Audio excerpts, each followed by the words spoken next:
Ayan, uwi na po kami ngayon sa Imus, Cavite. Ito po ngayon ang update sa Rosario, Cavite. Nakabili na po kami ng tinapa. Nagpa-order po kami ng tinapa kanina. Meron din po tayong binili pong tuyong galunggong. Yung pinupuntahan po namin tinapa sa Barangay Sapa 3, Rosario, Cavite. Tanghali po ngayon, may nito ang biyahe po natin ngayon.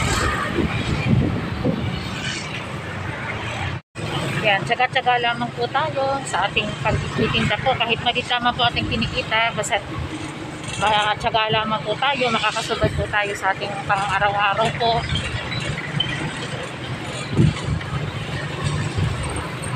At dito po kasi sa Rosario, Cavite, dito po talaga ang masarap ang mga tinapa.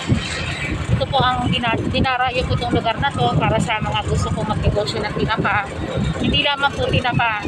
Dito rin po sa Rosario, Cavite, sa may Pantawan naman po, kapag gusto po natin mag-negosyo po ng mga isda pong murang pagsakan ng mga sariwang isda at seafood, sa Pantawan po tayo pupunta, Rosario, Cavite.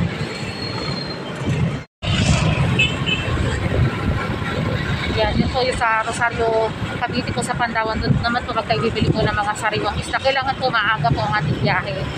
Minsan po, kahit hindi naman po pantinda, pwede rin pang natin, pang ulang kapag malapit lang po kayo dito. Yun, maganda pong dayuhin natin ang Pantawan, Rosario, Cavite. Mainit po ngayon ating biyahe, maganda po ang panahon ngayon.